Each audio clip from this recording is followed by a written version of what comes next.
ମଣିଷ ଭାଗ୍ୟରେ ଯାହା ହିଁ ଥାଏ ତାହା ହିଁ ଘଟିଥାଏ, ତାକୁ କେହି ପରିବର୍ତ୍ତନ କରିପାରିବ ନାହିଁ।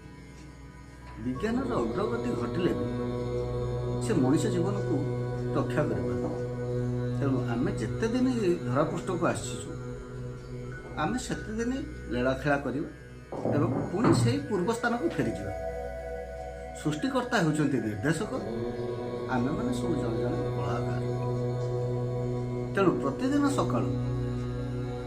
ଦିନ ସକାଳୁ